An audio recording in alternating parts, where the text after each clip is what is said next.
नमस्ते, कैसे हैं आप सभी लोग? Empower yourself to make your life easier में आपका स्वागत है। तो आज से हम एक नई जर्नी की शुरुआत करने वाले हैं, जिसमें हम इन्फॉर्मेशन को सिर्फ वीडियो तक सीमित नहीं रखेंगे। हम कोशिश करेंगे कि हम किस तरीके से इसे आसान से आसान वेज़ में अपनी लाइफ में इम्प्लीमेंट कर सकें। तो देखिए, हमारी लाइफ को इम्पैक्ट बहुत से फैक्टर्स करते हैं। हमारी सोच, हमारी पर्सनैलिटी, हमारे इमोशंस, हमारे रिलेशनशिप्स, हमारे फाइनेंशियल कंडीशंस, ओवरऑल ये सारी चीज़ें हमारी लाइफ को इम्पैक्ट करते हैं। तो मैंने सोचा क्यों ना इसे हम एक-एक करके आसानी से समझें और किस तरीके से हम इन चीज़ों पे वर्क कर सकते हैं और कैसे अपनी लाइफ को आसान बना सकते हैं, उसे समझें। क्योंकि प्रॉब्लम यही होती है कि हम इन चीज़ों को समझते नहीं हैं और दिमाग में ये सारे जो टॉपिक्स होते हैं, फाइनेंशियल कंडीशंस, रिलेशनशिप्स, हमारे इमोशंस, हमारी कुछ और डिज़ायर्स होती हैं और होता कुछ और है, और ये सारी चीज़ें इतनी कॉम्प्लेक्स हो जाती हैं कि लाइफ एकदम बोरिंग लगने लगती है और एकदम कॉम्प्लिकेटेड सी हो जाती है। तो इस जर्नी की शुरुआत हम करेंगे first of all personality development series से। तो पर्सनैलिटी डेवलपमेंट सीरीज़ को शुरू करने से पहले मैं कुछ ज़रूरी बात आपसे कहना चाहती हूँ कि जो मुझे लगता है मोस्ट इम्पॉर्टेंट ये है कि ऐसा नहीं है कि हमारे इंटरनेट पर इंफॉर्मेशन की कमी है।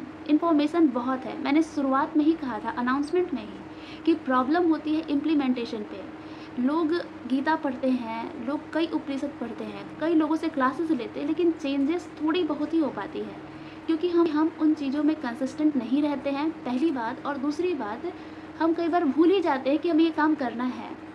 तो मैं ये कहना चाहूँगी, अगर आप चाहते हैं सिर्फ ये इन्फॉर्मेशन आपकी स्क्रीन तक ना रहे और आपके रियल लाइफ पे भी आए, तो प्लीज़ कॉपी और पेन ले करके इस वीडियो को देखने की शुरुआत करिएगा। तो चलिए बढ़ते हैं हम अपने टॉपिक पे कि पर्सनैलिटी एक्चुअली होती क्या है। तो चलिए इसकी शुरुआत करते हैं हम एक क्वेश्चन से। क्या आपके साथ ऐसा हुआ है कि आप घर पे कुछ और होते हो और अपने क्लोज़ फ्रेंड्स के साथ कुछ और जब नए लोगों के साथ मिलते हो तो खुद को कुछ अलग तरह से बिहेव करता हुआ पाते हो? कभी आप अपनी बातें एकदम कॉन्फिडेंटली कह देते हो और कभी ये सोचने लग जाते हो कि शायद मुझे ऐसा नहीं बोलना चाहिए था। कभी ज़्यादा बोलते हो और कभी एकदम चुप हो जाते हो। और शायद कभी आपने खुद से ये सवाल भी किया होगा कि मैं एक्चुअली हूँ कैसा। देन ट्रस्ट में, आप बिल्कुल भी अकेले नहीं हो। अगर आप खुद में ये चीज़ें नोटिस कर पाते हो तो आप पर्सनैलिटी डेवलपमेंट को समझ सकते हो बहुत आसानी से। Then hello everyone, welcome to my personality development series.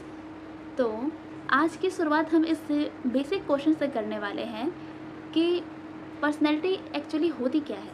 तो इस सीरीज़ में हम बिल्कुल भी ऐसी पर्सनैलिटी बनने की कोशिश नहीं करेंगे कि जो हम हैं ही नहीं। कहने का मतलब है, हमें किसी की कॉपी पेस्ट बनने की ज़रूरत नहीं है। ये टोटली सेल्फ अंडरस्टैंडिंग पे ही होगा और आप एक्चुअली में कैसे हो, हम उस व्यक्तित्व को ही निखारने की बात करेंगे। तो जब हम पर्सनैलिटी की बात करते हैं तो हमारे दिमाग में क्या आता है? गुड लुक्स, अच्छी ड्रेसिंग्स, कॉन्फिडेंस, अच्छे से बात करना। लेकिन ये पर्सनैलिटी के कुछ दिखाई देने वाले पार्ट्स हैं, लेकिन पर्सनैलिटी उससे कहीं ज़्यादा डीप है। चलिए हम इसे और आसान बनाते हैं। अगर हम इसे और आसान शब्दों में समझें कि पर्सनैलिटी एक्चुअली होती क्या है, तो मान लीजिए आप किसी एक व्यक्ति को देखते हैं, वो व्यक्ति सूट बूट में है।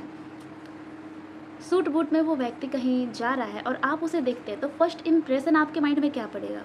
फर्स्ट इम्प्रेशन तो यही पड़ेगा ना कि ज़रूर ये पर्सन कुछ अच्छे पोस्ट पे होगा, या फिर इसका बैकग्राउंड बढ़िया होगा, या एजुकेटेड होगा। कुछ ऐसी चीज़ें हमारे दिमाग में चलेंगी उस व्यक्ति को देख करके, जबकि उसने एक शब्द नहीं कहा। तो ये होता है कि फ़र्स्ट इम्प्रेशन का इम्पैक्ट थोड़ी देर के लिए रहता है, जब तक कि आप उस व्यक्ति से बातचीत नहीं करते कि वो क्या सोचता है और क्या बोलता है। तो ये तो हुआ कि पर्सनैलिटी का आउटर लुक भी एक पार्ट है, बिल्कुल पार्ट है, और ये भी इम्पैक्ट करता है। लेकिन लॉन्ग टर्म इम्पैक्ट की बात करें तो वो आपकी इनर वर्क करते हैं। अब एग्जांपल में लेते हैं कि कोई व्यक्ति है जो कि स्पीच दे रहा है स्टेज पे, और आफ्टर हिज स्पीच ऑडियंस को ये फ़ील हो रहा है, उस ऑडियंस में आप भी हैं, तो आपको ये फ़ील हो रहा है कि यार गज़ब का ज़बरदस्त बंदा था, क्या बोला है उसने, मज़ा आ गया। मतलब कि सामने वाले की थिंकिंग, बात करने का तरीका इतना ज़्यादा कभी-कभी इम्पैक्ट कर जाता है कि लोग कहते हैं कि वाओ!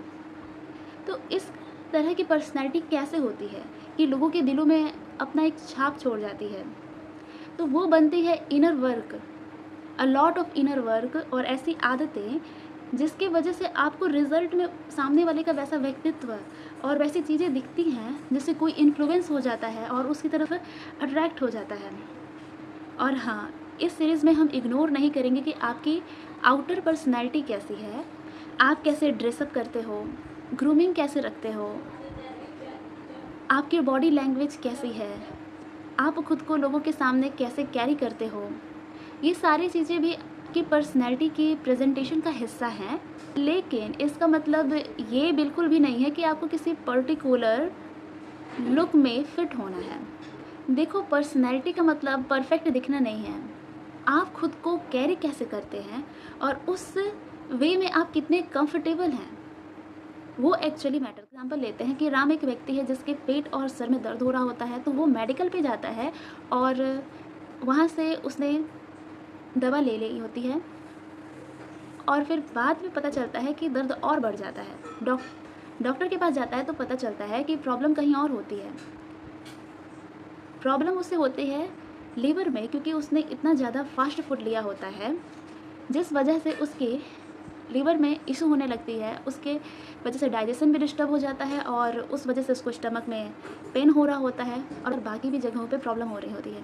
ठीक वैसे ही हमारे साथ क्या होता है, जब हम गुस्से में होते हैं, हम कुछ ऐसे शब्द सामने वाले को बोल देते हैं बहस में या फिर झगड़े में या छोटी मोटी बातचीत में, और बाद में जब बैठ करके हम इन चीज़ों पे सोचते हैं तो हमें लगता है कि हमने कुछ गलती नहीं की है, सामने वाले ने जैसा बोला बस हम वैसा बोल दिए। बट हमारे साथ अगर ऑनेस्ट हो तो कई बार ऐसा भी होता है कि after saying that kind of harsh words हम खुद ही सोचते हैं कि हमें ऐसा नहीं बोलना चाहिए था। पछतावा होता है कि यार कुछ ज़्यादा ही मैंने रिएक्ट कर दिया।